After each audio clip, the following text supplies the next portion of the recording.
I'd like to show you a map of Manitoba,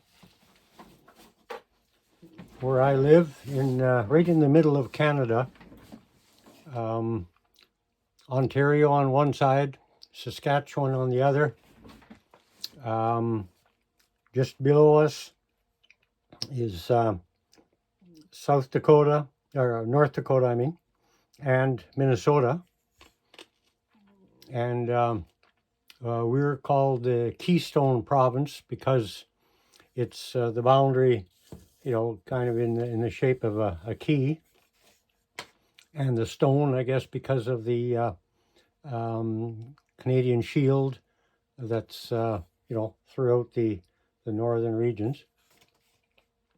So this is the province that I grew up in the southern part. And I ended up about 50 years ago moving to an area right here, this black dot, which is right on the highway that leads from Winnipeg in southern Manitoba, the capital city, the road that goes all the way into the north until there's no more road past this, except for the winter roads that are here and there that are just used in winter.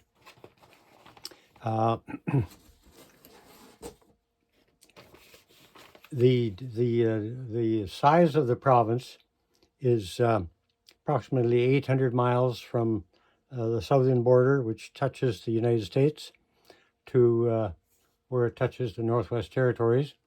800 miles from north to south, and about 400 miles from west to east. And if you could imagine this province, if I took a paintbrush and painted 90-some% of the whole province a blue color to signify water, that's what this would have looked like about a number of millennia ago, when the ice fields, the glaciers melted after being around for a long time, and then the melting took a long time, and the water that accumulated from those many years of melting accumulated in largely this province, and and so everything that you see here is almost everything would have been underwater, including some that was into Saskatchewan to the west of us, and into Ontario to the east of us, and also a portion of North Dakota below us, and Minnesota touching the southern part of Manitoba as well.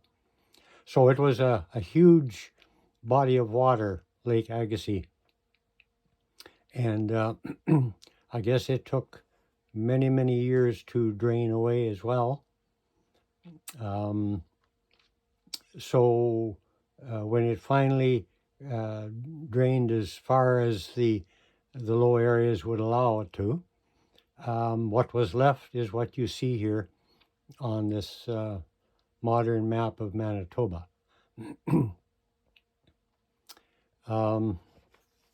If I was to hold up this map of Manitoba and Saskatchewan and Ontario, North Dakota and Minnesota, you might be able to see the extent of Lake Agassiz as it was before it all drained away.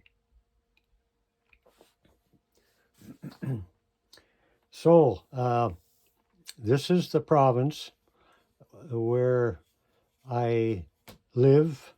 Actually, this black dot here is considered still part of southern Manitoba somewhat, but as I began to find out about unusual creatures, some of them were from this far south, but it was once I started going into the north, this direction towards Thompson and beyond. And then the railroad continues on to Churchill, way up here, where the polar bears hang around. And this other road branches off, yes, from Thompson. It goes quite a distance yet into the north. And then winter roads go from there during the winter season. So this is the area where I began to hear of stories of unusual creatures 50 years ago when we first arrived here, and they just keep coming. There are just no end to eyewitness accounts available.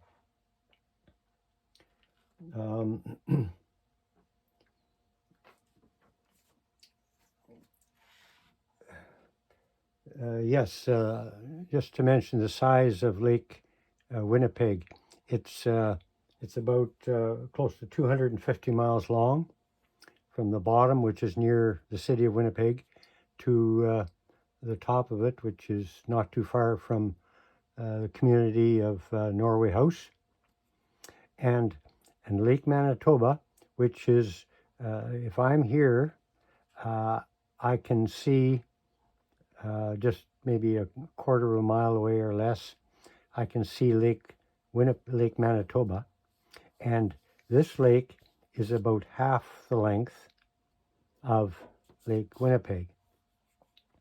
And so I'm sandwiched very nicely between Lake Manitoba and Lake Winnipeg over here, an hour's drive away. But even closer, just a couple of miles away, is another 30-mile long lake called Lake St. Martin. And if you read the different stories in my book, there'll be many accounts of sightings of unusual creatures, especially in the water, but also on land, like Sasquatch, quite prevalent in these parts as well. But on the other side of me, Lake Manitoba is known for its Manipogos. The last 75 years or so, the name Manipogo has been given to any unusual creature that seems to move and live in Lake Manitoba. They're the largest number of unusual maritime creatures seems to concentrate between this lake, that's right at my doorstep practically, Lake Manitoba, and Lake St. Martin. And sometime I will show you the different creatures, pictures of them or sketches of them. We haven't really had any proper pictures of any yet, but a lot of sketches from eyewitnesses. So I'll show you the creatures that have been seen in Lake Manitoba, Lake St. Martin, and some in the northern lakes as well. So it seems that once the large body of water, which was Lake Agassiz, and there was kind of a seaway that this was part of as well. Once the waters drained to this point, they seem to have trapped a lot of marine animals. And so in different lakes in the north, especially the deeper lakes, we have creatures that you wouldn't think should be there, but they are. They've been described in some detail. And yes, so those are all part of what I have found over the last 30, 40 years. And um, and largely, uh, almost, I'd say 95 or more percent of the creatures that I write about in my book are found in Manitoba, in this province. The few that aren't from here, there's one I think of that a gentleman saw in northern Quebec, um, which is on the last page of my book, a very unique looking creature, which I haven't heard um, mentioned too much of in detail, at least in Manitoba. So that one's in Quebec to the east of us, past Ontario, and one is from BC, another very unique, interesting creature. But the bulk of what I have written about, the stories all came from Manitoba here. So many people that saw the creatures that were in the lakes only maybe got a glimpse of them and didn't see the whole creature to really be able to describe what it looked like. In a few cases, some of the creatures were on a stone, and their flippers and long necks, were visible. But most of them that were in the water were just seen, sort of a glimpse or two, and only a partial um, sighting of what the whole animal might have consisted of. So, so this is the area where I spent, I'd say, the last 30 years talking to people in all parts of Manitoba, especially the native peoples, the indigenous folks that have been here for many, many years and are familiar with what lives in their area, even though many haven't been seen that closely to be described, completely. But and they're curious about these animals just like we are, because they're secretive. They're not seen by everyone. They're not seen much, not seen often.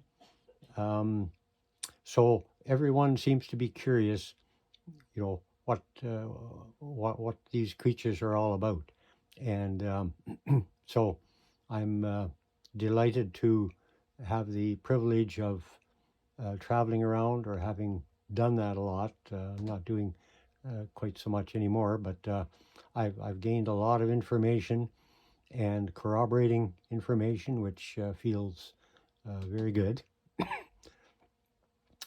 So if you have a chance to look at my book, you will see how much there is, and I just touched the surface of what's out there. I could be out every day of the week getting new stories just by moving around, traveling to different communities.